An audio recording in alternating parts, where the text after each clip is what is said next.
Good afternoon, everyone. Right now, in today's lecture, we will start talking about dielectric material. Dielectric materials.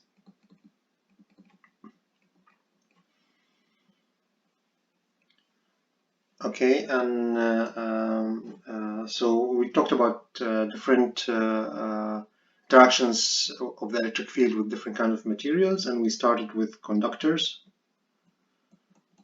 Right? And the next step is to talk about dielectric materials. But first, we want to take a step back and talk a bit about like the nature of the theory up to this point. So up to this point, we are utilizing the two postulates of electrostatics. Remember, so this is divergence of E equals rho V over epsilon naught, and curl of E equals 0. And then we said, we introduced the electric field as the electric field intensity. That's the first vector relating to the vector field relating to the electric field that we introduced, right? In the electric field intensity.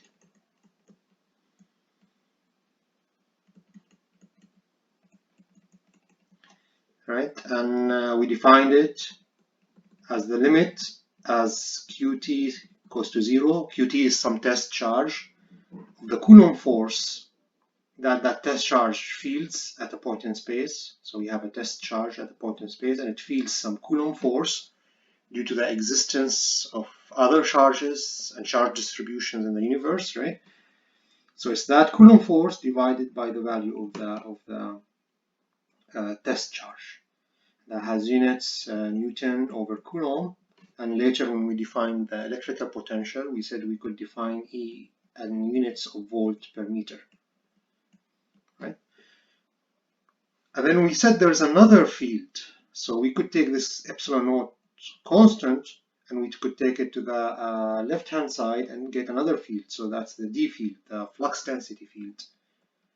So we have divergence of D equals rho V, where D equals epsilon naught E. Right? And we kind of like initially described D as a way to cancel out the effect of materials or the medium on the electric field, right? So E in general is proportional to 1 over epsilon naught. So when you want to multiply E by epsilon naught, you get a field that does not depend on the material or does not depend on the medium.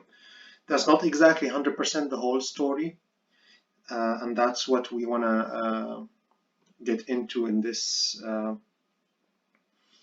lecture.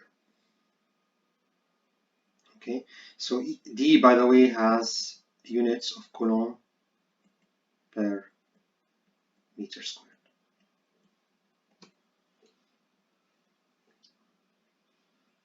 Okay, and this is all in empty space, by the way.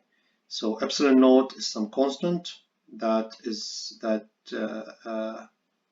determines the characteristics, some characteristics of empty space.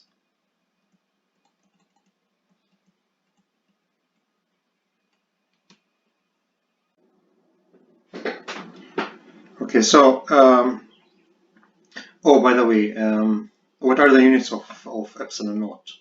Right, so the units of epsilon naught, well, I mean, we know what the units of D are, right? So the units of D are Coulomb per meter squared, right? And the units of E are Newton per Coulomb, right? So the units of epsilon naught are Coulomb squared, right, over Newton meter squared, right? And then we said, so remember, we said that we could extract out 1 over m, and we have Coulomb squared over Newton times meter, right? So this special unit, we called it the farad, right? So this is farad per meter. So why did we introduce this new unit here? Well, I mean, this new unit will have an application when we define capacitance, but for now it's just let's take it as a newly introduced unit. Okay. So epsilon naught has units of farad per meter, where farad is just Coulomb squared over Newton times meter. Okay. So this is the background. We developed all the theory with the medium being free space. Yeah, free space. And now we have to go from free space to different kinds of mediums. And we started with conductors. And now we want to go to dielectric materials. Right. So the point that I want to make, hopefully it will be clear by the end of this lecture, is that in a way free space can be modeled as a sort of prototype dielectric material. Right, so it's a prototype dielectric medium, right? The dielectric medium is a very basic component of electromagnetic theory as it was developed. Okay, so what do I mean? Well, we have first to introduce a couple of concepts before my meaning becomes clear, right? So, the first concept we wanna introduce is the concept of bound charges versus free charges.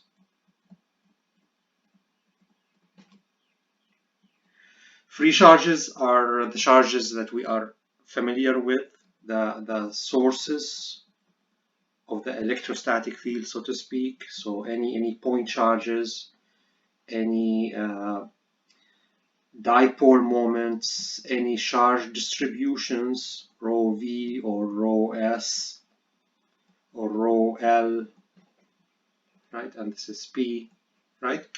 So those are charges that could move in space, right? They could be anywhere, they could move, you could have forces acting on them and they could move, you could have currents, so on and so forth. So they are free to move in space. And then there are bound charges. By bound charges, we mean charges that are fixed in the medium. The medium could be free space, or it could be some material, some dielectric material. Okay, and by fixed I mean like stitched into the fabric of the medium itself. So those are charges that cannot move. They are not free to move. Hence we say they are bound, and they exist at a certain point of space, and they forever will only exist at that certain point of space. They can never move. So they're kind of like a theoretical tool, right? That we can assume exists, and they will give us. They will be a key in defining the properties of the medium in electromagnetic theory. Okay, so this is the first concept that we will cover: free charges versus bound charges. And then another concept I want to cover is polarization. Okay, what do we mean by polarization? So polarization can come in two forms. It could come in a free form, or it could come in a bound form, right? But first I want to discuss what do I mean. So this is a source, by the way. This is a source of the electric field, right? It's a different kind of source, different than what we described up to this point. Okay, so up to this point we described point, like I have it here actually. So we describe point charges, dipole moments, charge distributions, right? So the relationship between polarization and dipole moments is the same as the relationship between charge distributions and point charges. That's what polarization is. It's the distributional version smeared version of the dipole moment. Right, so you take a point charge and you smear it, smeared version of it, meaning it's not the charge does not exist at a single point in space. It's like a charge density that exists in space. At any single point, the charge is zero, but over a volume in space, there exists a charge, and that charge is the charge density times the volume. Same thing, polarization is the smearing of the dipole moment, right? Meaning that instead of having some discrete dipole moment in space, I need to smear that dipole moment in space so that in a certain volume there is no dipole moment at any point, right? But in a certain volume, small volume, dV, there will be like a polarization that is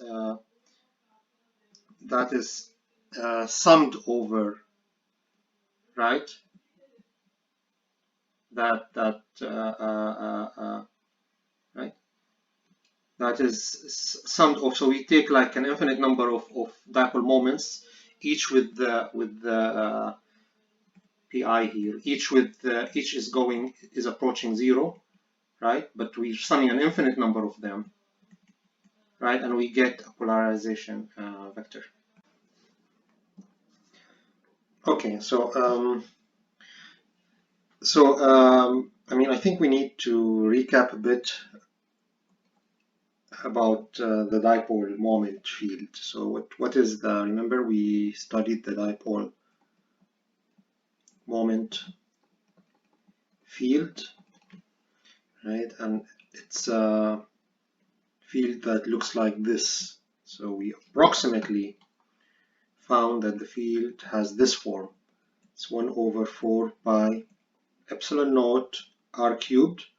So it's proportional, its magnitude is proportional to the inverse cubed of the distance, right? And then we have 3r dot p over r squared r minus p volt per meter.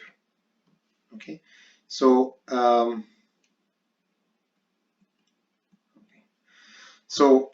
P, of course, is the dipole moment.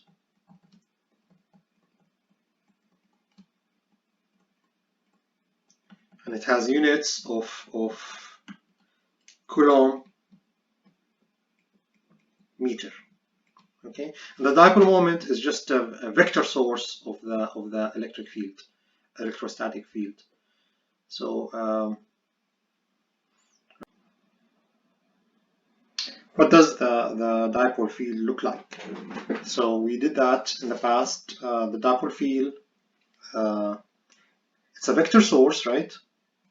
And essentially what it is two charges that are so close, a positive and a negative charge, that are so close to each other that we can ignore this distance when we examine the field from a very large distance. So if we're examining the field at a distance r that is far away from the two charges, we can use some approximations to get the approximate field. That will be good enough. Okay, so we can assume that it's a point charge, right? It exists. The dipole exists at a point, but it's not a point charge. It's like a source that's a vector, right? It has a direction. The dipole has a direction, and when I draw the field that's coming out of the dipole, it looks something like this. It has this butterfly look, right?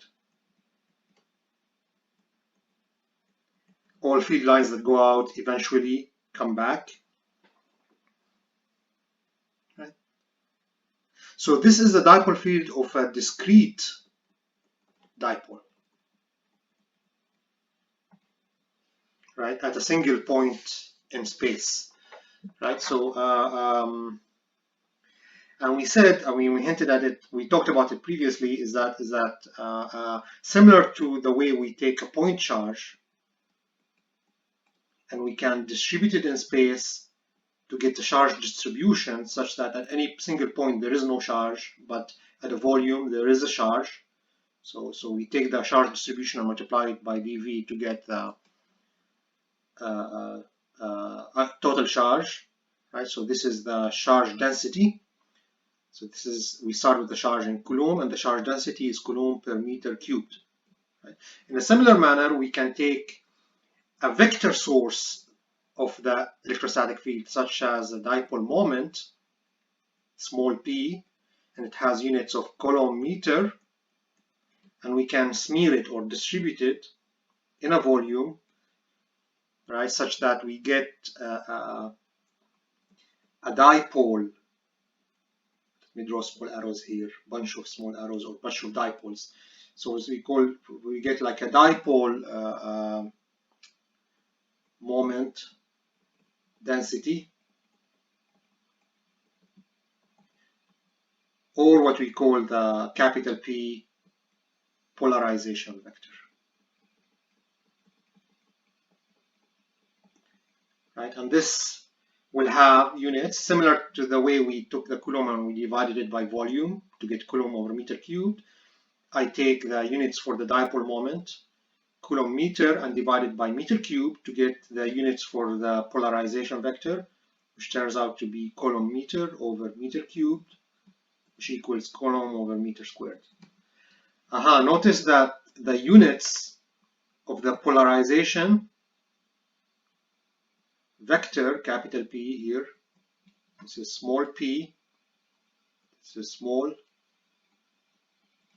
and then this is capital, right?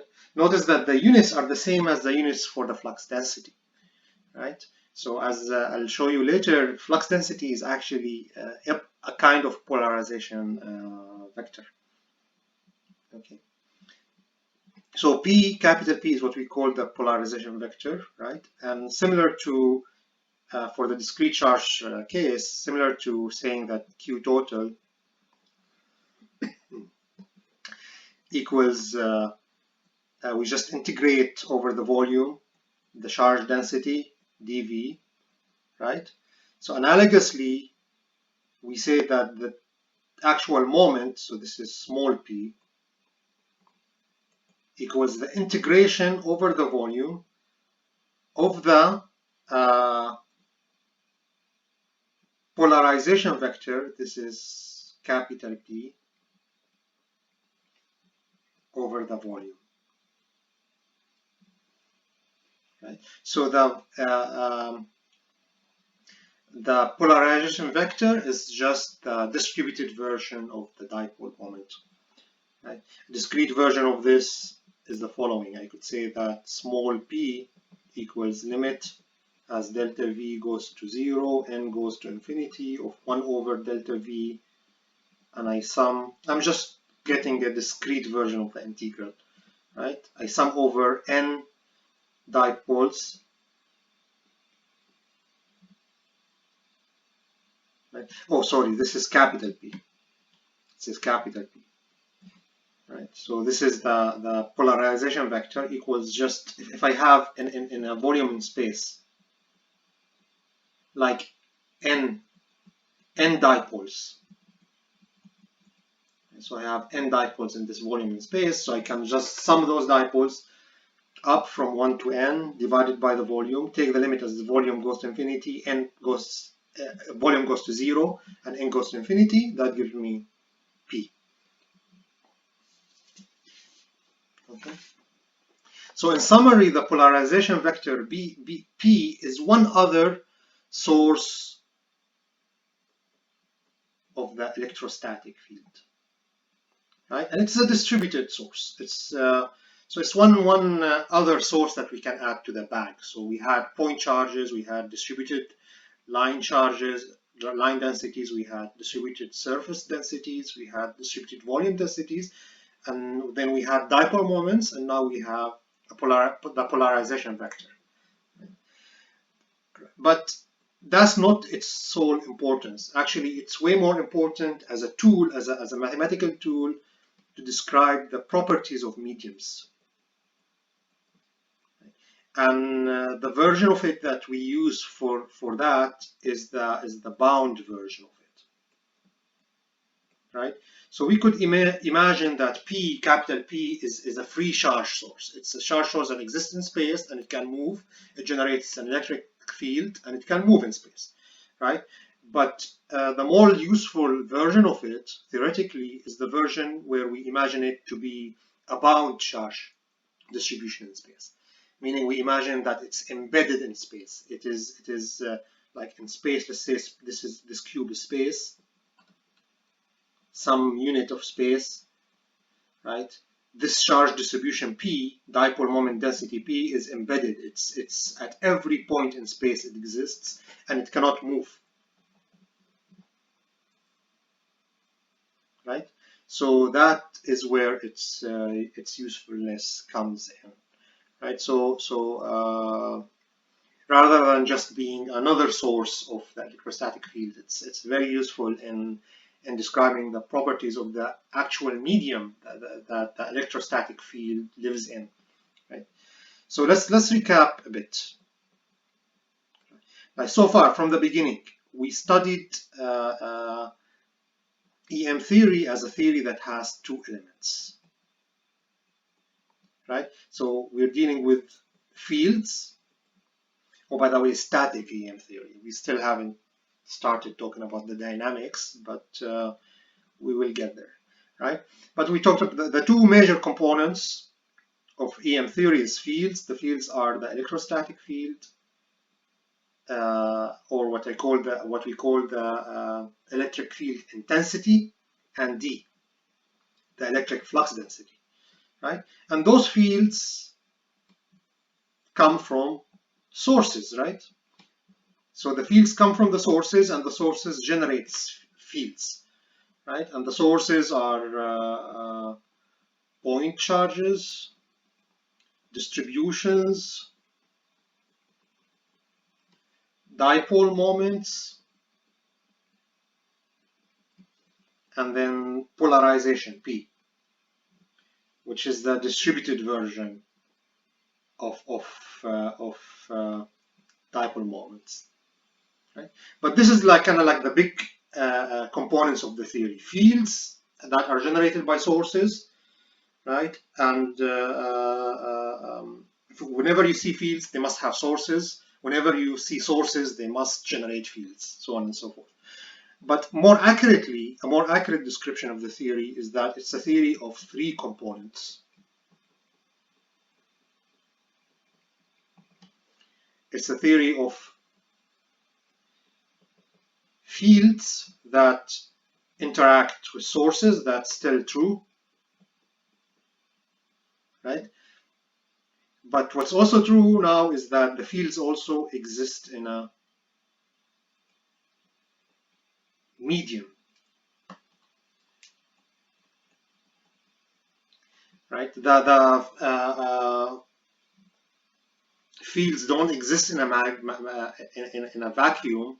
The assumption is that the fields exist in a medium and interact with the medium, right? And this is the complete picture of classical electrodynamics or classical electromagnetics theory. Examples of different mediums are free space. Free space is a kind of medium in the theory. Another example that we studied, conductors. And then third example is dielectric materials.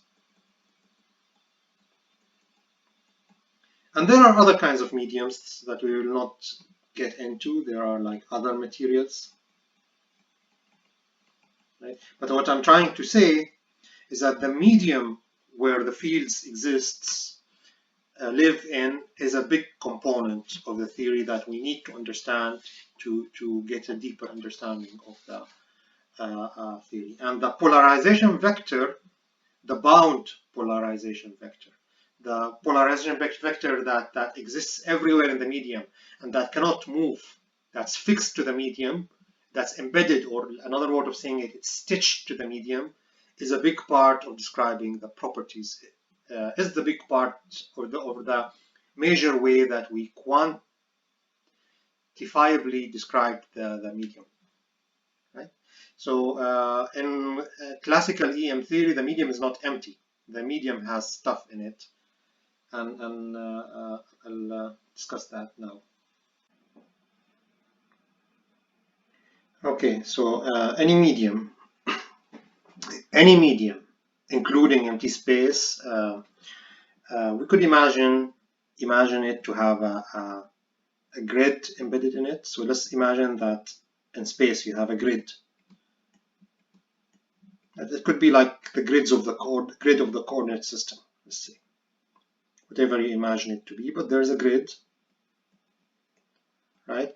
And the distance between the lines of the grid is d, and d goes to 0.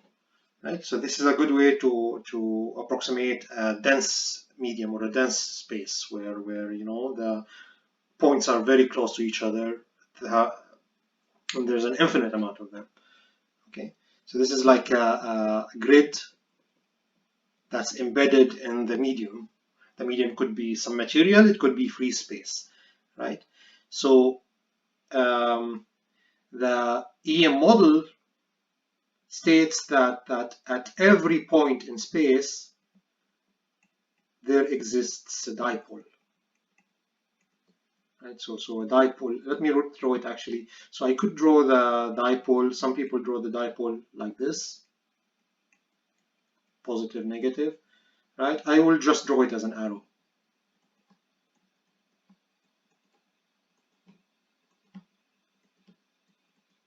Right?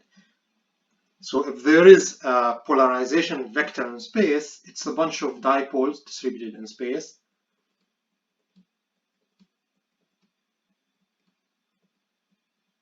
Right? And they could be facing the same direction, they could be opposite, they could have different values. So this could be the kth dipole, right?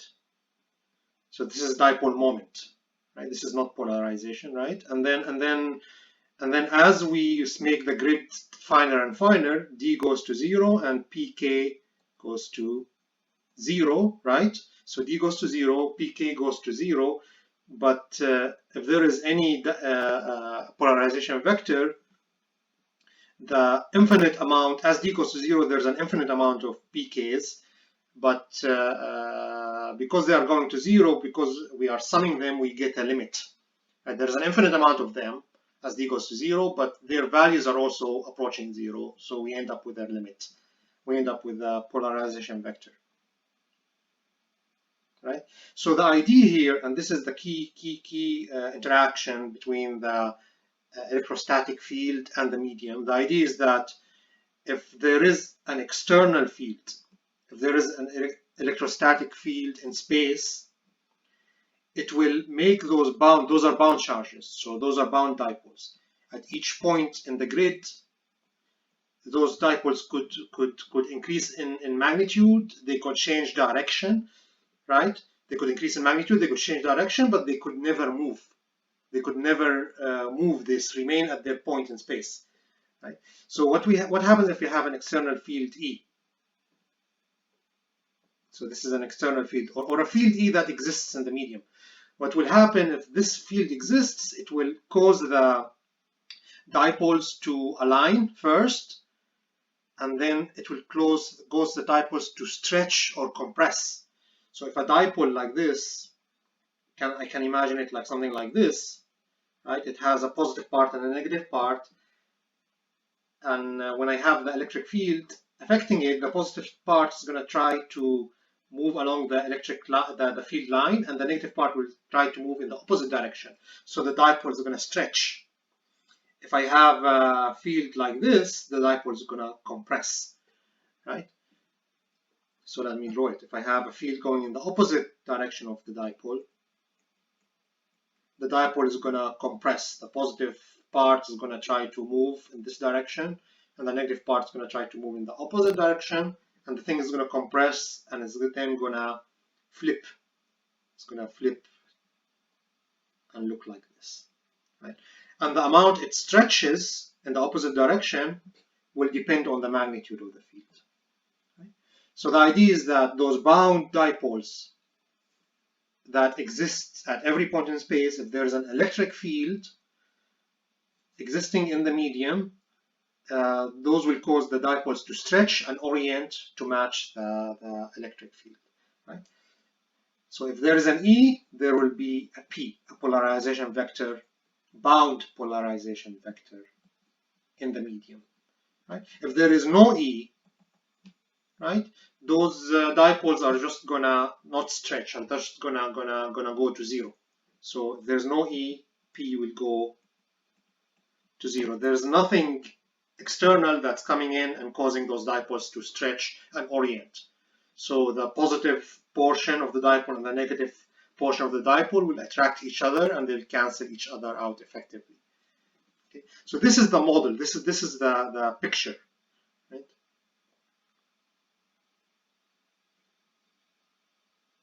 Okay. This is how mediums are modeled in classical electromagnetic theorems. In the medium, there are bound charges presenting as bound dipoles that react to the field, E field existing in space. Okay. What about when the medium is empty space? Right? Same deal, same thing. When the medium is empty space, if there is an E, there will be a P. Right? But in empty space, this P is just the D vector. So this is ultimately what the D vector is, the flux density vector is. The flux density vector or the flux density field is the polarization field or the polarization vector of the empty space medium. And it even has the same units. You remember we said that the polarization vector has units of what's dipole moment? It's Coulomb meter over meter cubed to get the density. That gives me Coulomb per meter squared. And we know that D has units of Coulomb per meter squared. It even has the same units, right? So it is a polarization vector. D is the polarization vector that corresponds to the electrostatic field E. The model that you need to have in your head of empty space or free space is that it's a medium. It's like any other medium. It's a medium that has dipoles embedded in it. I'll draw them like this and then I'll draw them like arrows. Right? It has dipoles embedded in it that are fixed. They are bound dipoles. They are fixed at every point in space. They cannot move. They can stretch and orient themselves. And there is no field, there is no E field, then there is no polarization vector, which is D. So D will be zero. If there is some field, E, then those dipoles or polarization dipoles are going to stretch and orient, and we will get a polarization vector D or a flux density vector D. And the D, the amount of stretching, is gonna depend on the magnitude of E. And it's gonna depend on the magnitude of E in this manner. It's gonna be just a constant. This is a very simple relationship. The more the value of E, the higher the value of E, larger the value of E, the more stretching of the dipoles embedded in empty space will be. The more stretched the dipoles embedded in empty space will be. Right? The less E, the less stretched they get. So this is the model that you need to keep in mind when understanding the relationship between E and D. And it's a very useful model, and it's a key picture in this topic. Okay, so now we'll go to some analysis to put that on a more quantifiable footing. So I don't want only to discuss empty space, I want also to discuss other kinds of mediums that are like empty space, which we call dielectric materials. What what do I mean by like electric space? What do I mean by like empty space? Well, what I mean is that they are also materials or mediums that can be imagined to have fixed dipoles in them that do not move, right? And that stretch and orient as an external electric field acts on them. Now, not all materials are purely dielectric materials. Some materials could also have, in addition to the bound dipoles or bound charges, some materials could have free charges in them, charges that can move. For example, conductors are all free charges. There are no bound charges in them. Right? So we could have materials that have both, they could have a bound charge component and a free charge component. We will not discuss those materials. We will discuss ideal dielectric materials, which are materials that are just like empty space, which can be considered an ideal dielectric material with a dielectric constant of epsilon naught. Before we continue our analysis, there's a result we need to derive. I don't believe we derived this result yet. The result we need to derive is the voltage of a dipole. Right? I don't think we covered that. We covered the voltage of a point charge, and we've shown the formulas for the integrals for arriving at the potential energy or the voltage from charge distributions, but we did not do the voltage of a dipole. We need this result to continue the analysis because, as you've seen, I mean, our model is based on assuming that there are bound or fixed dipoles in the medium. So we need to find the field that arises due to those bound dipoles or bound charges. And the easiest way to do that, to approach this problem, is through the electrical potential. Okay, so what is the voltage of a dipole? Let's redraw the dipole, right? So the dipole, if I set my dipole such that it lies on my z-axis, right? And I have positive charge component of the dipole, Q plus, and then Q minus, right? And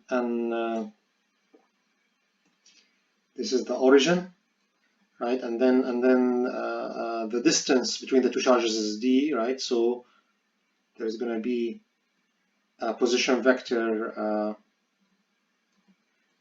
d over 2 here, and another position vector also d over 2.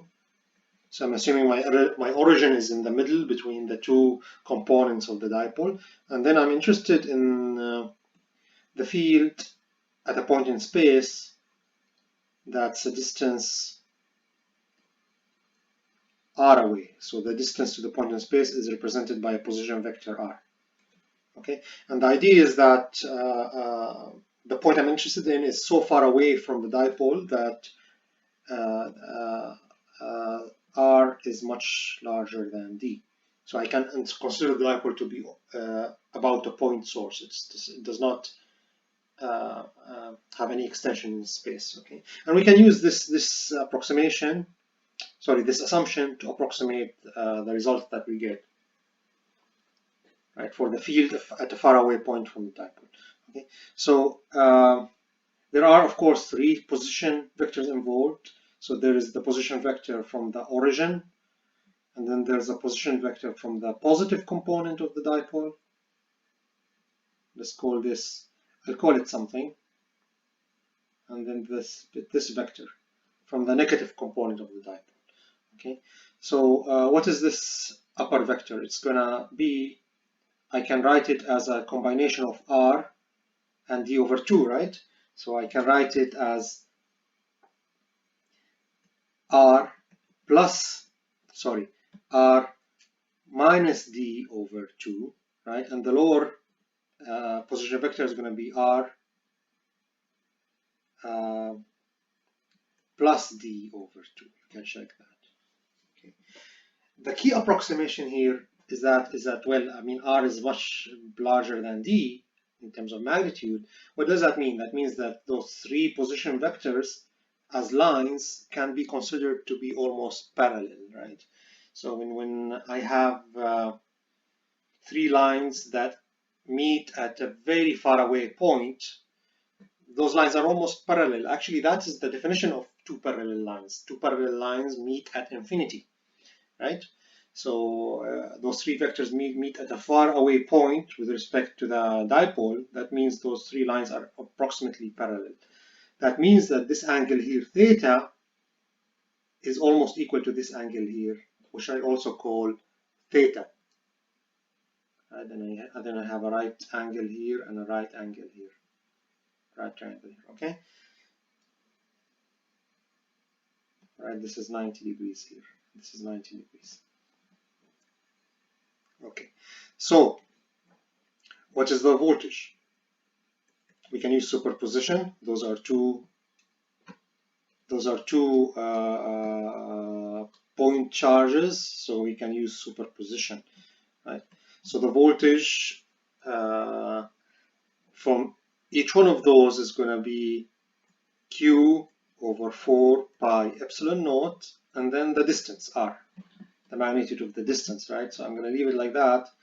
So there's going to be a Q and a minus Q. Then I'm going to have a -1 here and a 1, and then 1 over the distance. This distance for the positive charge is going to be 1 over magnitude R minus d over 2. And then the distance for the negative component of the dipole is going to be R plus d over 2. And this is in volts. Okay, so this is superposition. This part, along with this part, is due to with this factor here is due to the positive part of the dipole. This part, along with this factor here, is due to the negative part of the dipole. That's hence we have the negative sign. Okay, so this is the potential. Okay, so this is correct, but we need to simplify this. We want to use this approximation to simplify this. Okay, so we want to approximate. So if you remember, the key approximation was taking this R minus d over 2 minus 1 and then approximating it. So the key approximation here is that theta is the same, right? So so notice here this distance, this distance here, R minus d over 2, is approximately the same as R minus the projection of d over 2 on R, minus this part. Okay, so this distance here is the same as R minus this part, right? And then this distance here is the same as R plus this part. Okay, so this is the key approximation. What is this part? This part is the projection of d over 2 on R, which is d over 2 cosine theta. So this is approximately R. Let me do this. Minus d over 2 cosine theta minus 1, because it's inverse here, right? Okay, and same way, R plus d over 2 magnitude inverse is approximately R plus that small correction, this segment in red, plus d over 2 cosine theta inverse. I can take R out, so I end up with R minus 1 times 1 minus d over 2R cosine theta power minus 1, and then I can take also R out here, so I end up with R minus 1 plus d over 2R cosine theta minus 1. So this is the first approximation. The approximation using the fact that the point is so far away that those three position vectors can be considered parallel, right? The second approximation is using the binomial theorem. So what does the binomial theorem say? It says if I have a 1 plus x to the power n, where x is small, x is much smaller than 1, I can approximate this as 1 plus nx. Right? In this case, n will be minus 1, right? Because I'm raising this parenthesis to the power minus 1, and then x would be plus minus d over 2r cosine theta. So if I use this extra approximation and I go back to Vp, I get the value for the potential as follows. For the dipole, Vp is going to be q over 4 pi epsilon naught. So instead of this term, I'm gonna plug in this, and then I'm gonna use the binomial approximation. So this is gonna be 1 minus, and then minus this, so it's gonna be 1 plus d over 2r cosine theta over r, that r minus 1, and then minus, now I want to approximate this part, so this is going to be 1 minus d over 2r cosine theta over r. All right, and I can do some simplification. So notice I'm subtracting something, numerator, the denominator is the same. I'm subtracting this numerator from this numerator, so 1 minus 1 cancels out, right? And then minus minus becomes positive, so I end up with d over 2r cosine plus d over 2r cosine. So I end up with q over 4 pi epsilon naught. So d over 2r cosine twice, this becomes d over r cosine. So this becomes d over r squared cosine theta. Right? And then I can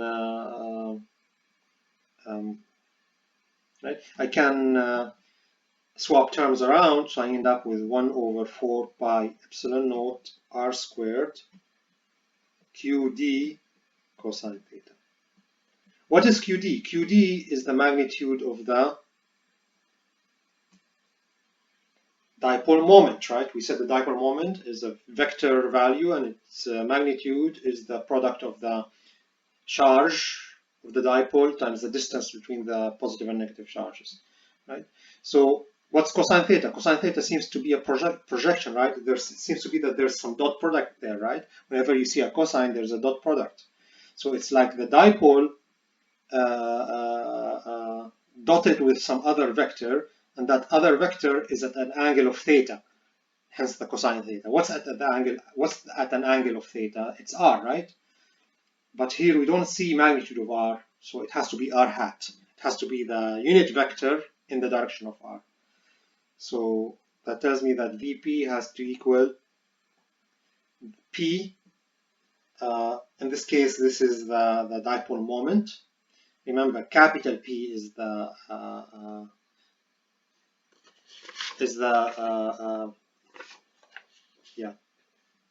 I forgot what capital P. Let me look at my notes. It's just slipped my mind. Oh, capital P is the polarization vector, right? Small p is the dipole moment.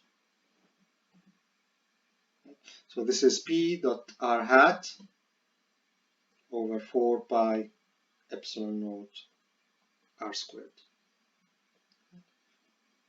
This is the potential due to a dipole.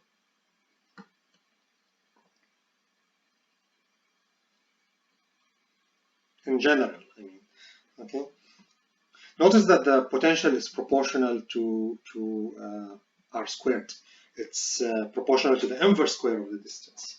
Remember, for a point, this is how a dipole differs from a point charge. For a point charge, the potential is proportional to the inverse of r, while the electric field intensity is proportional to the square of R. In the case of dipole, the potential is proportional to 1 over R squared, while the electric field intensity is proportional to 1 over R cubed. Okay, so as an exercise, show that if I can get the electric field intensity of the dipole by just taking minus the gradient of Vp. Okay, so that should give me the electric field intensity that we expect, that we calculated, that we've shown previously, and that we've calculated in previous lectures. Okay. All right.